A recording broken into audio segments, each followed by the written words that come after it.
Hello दोस्तों, नमस्कार। Stock market share YouTube channel में आपका स्वागत है। अभी हम बात करने वाले हैं मिष्ठान फूड लिमिटेड शेयर की, क्योंकि इसके संबंध में जो आज इसका Q4 का रिजल्ट निकल के सामने आना था वो आता हुआ दिखाई दे रहा है। तो इसमें हम देखने की कोशिश करेंगे कि आखिर ये जो मीटिंग हुई है 16 मई को, उसमें क्या कुछ और फैसला होता हुआ दिखाई दिया है, क्योंकि इस मीटिंग में कुछ बड़े बड़े फैसले होते हुए दिखाई देने थे, जिसमें डिविडेंड से संबंधित फैसला होना था। इसके अलावा जो मैनेजमेंट से संबंधित कुछ फैसला होना था और साथ ही साथ Q4 का रिजल्ट निकल के आता हुआ दिखाई देना था। तो इस तीनों के संबंध में जो न्यूज़ें निकल के सामने आती हुई दिखाई दी हैं, उन्हें हम एक एक करके पूरा डिटेल से देखने वाले हैं। तो चलिए दोस्तों, बिना किसी देरी के वीडियो शुरू करते हैं। तो दोस्तों, आप यहाँ पर देख रहे हैं कि मिष्ठान फूड से संबंधित ये PDF जारी हुआ है और इसमें 16 मई का डेट पड़ा हुआ है। और इस 16 मई का जो डेट पड़ा है उसमें कुछ बड़े बड़े फैसले होते हुए दिखाई दिए हैं। इसके बारे में यहाँ पे डिटेल से बताया जा रहा है। पहला फैसला जो इसमें होता हुआ दिखाई दिया है वो फिलहाल यहाँ पे आप देख सकते हैं कि जो स्टैंड एलोन एंड कंसोलिडेटेड जो फाइनेंशियल रिजल्ट निकल के सामने आना था वो फिलहाल जारी होता हुआ दिखाई दिया है।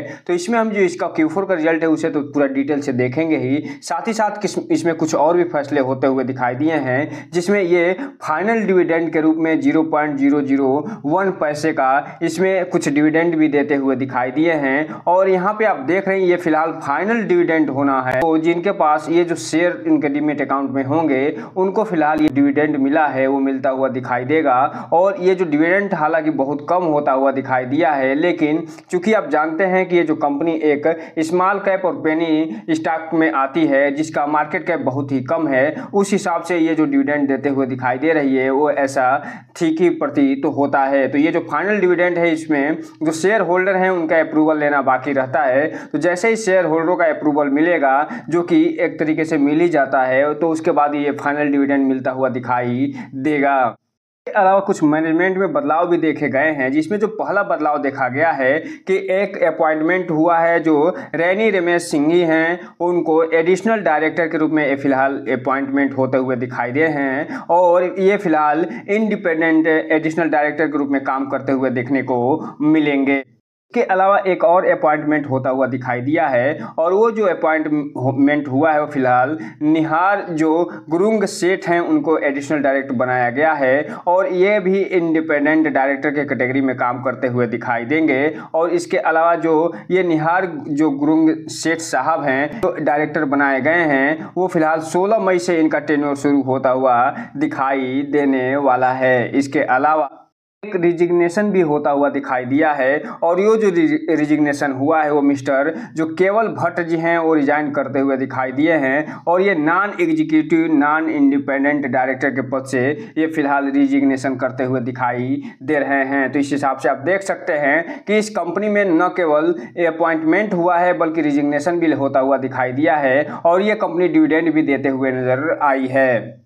हम अगर बात करें इसके Q4 रिजल्ट की, तो चूंकि आप जानते हैं हम इस वीडियो में जो इसका बात करने वाले हैं वो कंसोलिडेटेड रिजल्ट के बारे में बात करने वाले हैं और इसका जो कंसोलिडेटेड रिजल्ट होता है उसमें न केवल स्टैंड एलोन का डेटा शामिल होता है बल्कि इसमें जो इसकी सब्सिडरीज कंपनियां होती हैं उसका भी डेटा शामिल होता हुआ दिखाई देता है। इसलिए हम इसमें कंसोलिडेटेड जो रिजल्ट होगा उसे ही देखने वाले हैं। तो यहाँ पे आप देख रहे हैं ये जो कंसोलिडेटेड रिजल्ट दिया गया है उसमें ये जो सेगमेंट दिखाया गया है ये फिलहाल मार्च 2024 के Q4 का सेगमेंट है और ये मार्च 2023 के Q3 का सेगमेंट है और ये जो सेगमेंट आप देख रहे हैं ये मार्च 2023 के Q4 का सेगमेंट दर्शाया गया है। और ये जो डेटा यहाँ पे दिए गए हैं ये सभी के सभी डेटा लाख में दिए गए हैं, जिसे हम लाख में पढ़ने की कोशिश करेंगे। इसमें सबसे पहले अगर हम बात करें इसके रिवेन्यू फ्रॉम ऑपरेशन की, अर्थात ये जो कंपनी है जिस बिजनेस से अपना वास्तविक जो रिवेन्यू प्राप्त करती है उसकी, तो इस Q4 में अर्थात मार्च 2024 के Q4 में 33,757 लाख का टोटल कारोबार करते हुए दिखाई दे रही है, जो कि पिछले सेम क्वार्टर अर्थात मार्च 2023 के Q4 में ये 16,889 लाख का टोटल कारोबार करते हुए दिखाई दी थी। तो इस हिसाब से आप देखिए कि इसका जो रिवेन्यू फ्रॉम ऑपरेशन दिखाई दे रहा है उसमें financial year to financial year जबरदस्त वृद्धि देखने को मिल रही है। वहीं अगर हम बात करें क्वार्टर बेस पे दिसंबर 2023 के Q3 में ये 33,000 लाख का टोटल कारोबार करते हुए दिखाई दी थी, जो कि फिलहाल बढ़ के 33,757 लाख पे पहुंचता हुआ दिखाई दे रहा है। वहीं अगर हम बात करें इसके टोटल रिवेन्यू की, तो ये जो कंपनी है इस Q4 में जो टोटल रिवेन्यू रेवेन्यू प्राप्त करी है वो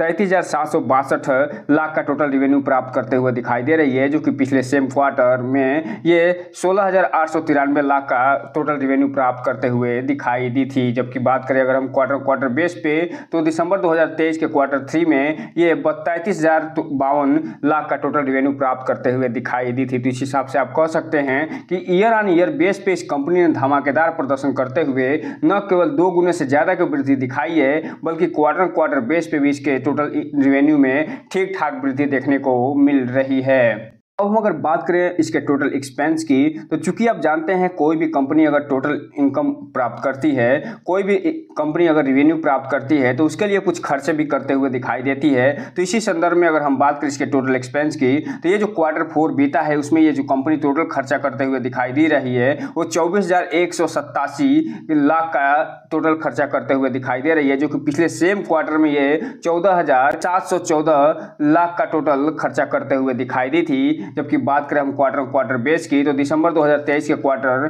3 में ये 23,523 लाख का टोटल खर्चा करते हुए दिखाई दी थी। तो इस हिसाब से आप देख रहे हैं कि इस कंपनी में जो इसका टोटल एक्सपेंस है उसमें न केवल ईयर ऑन ईयर बेस पे वृद्धि होते हुए दिखाई दे रही है, बल्कि क्वार्टर बेस पे भी वृद्धि देखने को मिल रही है। और अभी हम ऊपर देखे थे कि इसके टोटल इनकम में भी ईयर ऑन ईयर बेस पे और क्वार्टर बेस पे वृद्धि दिखाई दी थी, लेकिन यहाँ पे जो वृद्धि दिखाई दे रही है टोटल एक्सपेंस में वो टोटल इनकम की तुलना में कम दिखाई दे रही है, जिसके कारण आगे आप देखेंगे कि ये जो कंपनी है प्रॉफिट दिखाते हुए नजर आएगी। वहीं अगर हम बात करें इसके प्रॉफिट बिफोर टैक्स की, अर्थात टैक्स देने से पहले ये जो कंपनी है कितना प्रॉफिट या लॉस प्राप्त करते हुए दिखाई दे रही है उसकी, तो इस क्वार्टर 4 में ये टोटल 9,575 लाख का प्रॉफिट बिफोर टैक्स प्राप्त करते हुए दिखाई दे रही है, जो कि पिछले सेम क्वार्टर अर्थात दिसंबर 2023 के क्वार्टर 4 में ये 2178 लाख का टोटल प्रॉफिट प्राप्त करते हुए ही दिखाई दी थी। तो इस हिसाब से आप देख सकते हैं कि ईयर ऑन ईयर बेस पे लगभग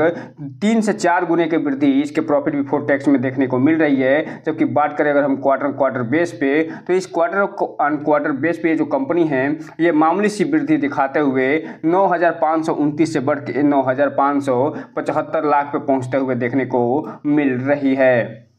अब यहीं पे अगर हम बात कर लें इसके नेट प्रॉफिट या लॉस फॉर द पीरियड की, जिसे हम वास्तविक प्रॉफिट के नाम से जाने जाते हैं, और जब भी आप समाचार या किसी न्यूज़ चैनल पे आप देखेंगे इसी प्रॉफिट की बात की जाती है, तो यहाँ पे आप देख रहे हैं कि इस क्वार्टर 4 में अर्थात मार्च 2024 के क्वार्टर 4 में ये जो टोटल नेट प्रॉफिट प्राप्त करते हुए दिखाई दी है वो 9,418 लाख का टोटल नेट प्रॉफिट प्राप्त करते हुए दिखाई दी है, जो कि पिछले सेम क्वार्टर में ये जो कंपनी है 1413 लाख का ही टोटल नेट प्रॉफिट प्राप्त करते हुए दिखाई दी थी। तो यहाँ पे आप देखिए कि ईयर ऑन ईयर बेस पे financial year to financial year ये कंपनी जबरदस्त परफॉर्मेंस करते हुए दिखाई दे रही है, जिसके कारण ये जो कंपनी आने वाले समय में आप देख सकते हैं कि देखेंगे कि एक और तेजी दिखाते हुए भी नजर आ सकती है। वहीं अगर हम बात करें क्वार्टर बेस पे, तो ये जो कंपनी है उसमें मामूली वृद्धि देखी जा रही है इसके नेट प्रॉफिट में, जो कि 9300 लाख से बढ़ के ये 9418 लाख पर पहुंचता हुआ देखने को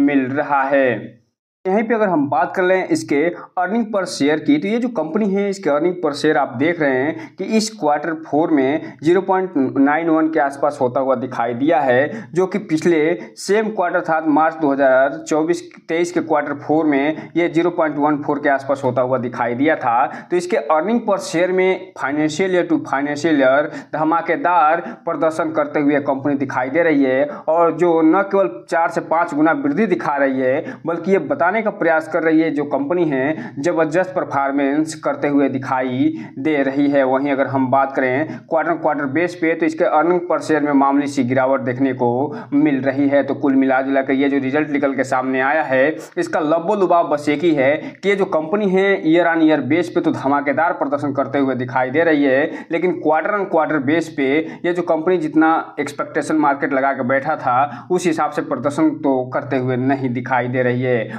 और यहीं पे आपको बता दूं कि ये जो कंपनी है जो अपना Q4 का रिजल्ट जारी करी है वो फिलहाल मार्केट जैसे ही बंद हुआ है उसके बाद जारी करते हुए दिखाई दी है। तो इसका प्रभाव आज मार्केट पे देखने को नहीं मिला होगा, जिसे अभी हम चार्ट पैटर्न के माध्यम से देखेंगे। तो इसका जो प्रभाव है कल जब मार्केट खुलेगा तभी देखने को मिलेगा। अब हम अगर बात करें इसके चार्ट पैटर्न की, तो इसका चार्ट पैटर्न पे आप देख रहे हैं कि आज ये जो कंपनी है इस बढ़ते हुए मार्केट में 2% की गिरावट दिखाते हुए नजर आ रही है। और जबकि इसका Q4 का जो रिजल्ट निकल के सामने आया है वो मार्केट बंद होने के जस्ट बाद आता हुआ दिखाई दिया है, इसलिए इस पर इतनी तेजी आती हुई नहीं दिखाई दे रही है और नहीं इसमें बहुत ज़्यादा गिरावट देखने को मिल रहा है। लेकिन जब कल मार्केट खुलेगा तो देखने को मिलेगा कि ये जो रिजल्ट निकल के सामने आया है उसको ये जो कंपनी है वो कैसे लेती है, उसे ये मार्केट जो है वो कैसे लेता है। अगर इस रिजल्ट को ये मार्केट पॉजिटिव लेता हुआ नजर आएगा तो इसमें तेजी आते हुए दिखाई दे सकती है, जबकि अगर इसे निगेटिव लेता हुआ दिखाई देगा तो इसमें गिरावट आते हुए देखने को मिल सकती है। जहां तक मेरा मानना है कि जिस हिसाब से इस कंपनी ने रिजल्ट पेश किया है, अगर मार्केट में कुछ निगेटिव सेंटीमेंट हावी नहीं रहा तो हो सकता है कि कल इसमें तेजी आती हुई दिखाई दे जाए। लेकिन एक चीज़ और आपको यहाँ पे डिस्क्लेमर देना चाहेंगे कि ये जो वीडियो है सिर्फ और सिर्फ एजुकेशनल पर्पस के लिए बनाया जा रहा है, इसके माध्यम से कोई भी इन्वेस्टमेंट की सलाह नहीं दी जाती। अब आप जब भी इन्वेस्टमेंट करिए तो अपने वित्तीय सलाहकार से संपर्क करते हुए ही अपने रिस्क पे इन्वेस्टमेंट करने का प्रयास करिएगा। तो हम अगर बात करें इसके 5 दिन के चार्ट पैटर्न की, तो जो कंपनी 1% का तेजी दिखाते हुए नजर आई है। जबकि बात करें 1 महीने के चार्ट पैटर्न की तो 10% का निगेटिव रिटर्न निकाल के दिया है। जबकि बात करें 6 महीने के चार्ट पैटर्न की तो 12.5% का पॉजिटिव रिटर्न निकाल के दिया है। जबकि बात करें एयरटेल डेट की तो 8% का निगेटिव रिटर्न निकाल के दिया है। जबकि बात करें एक साल के चार्ट पैटर्न की तो ये जो कंपनी है अपने शेयर होल्डर को मालामाल कर दिया है और 147% का रिटर्न निकाल के देते हुए नजर आ रही है। वहीं अगर हम बात करें मैक्सिमम चार्ट पैटर्न की तो ये जो कंपनी है जब से लिस्ट हुई है तब से लेके अर्थात 2018 में ये ₹1.49 पे लिस्ट होते हुए दिखाई दी थी, तब से लेके अभी तक 1100% का रिटर्न निकाल के दे चुकी है। तो दोस्तों ये रहा आज का वीडियो। इस चैनल को लाइक करें, सब्सक्राइब करें और बेल आइकन हिट करना तो बिल्कुल ना भूलें, ताकि नए वीडियो की जो अपडेट्स आपको ऐसे ही समय समय पे मिलता रहे। जय हिंद दोस्तों।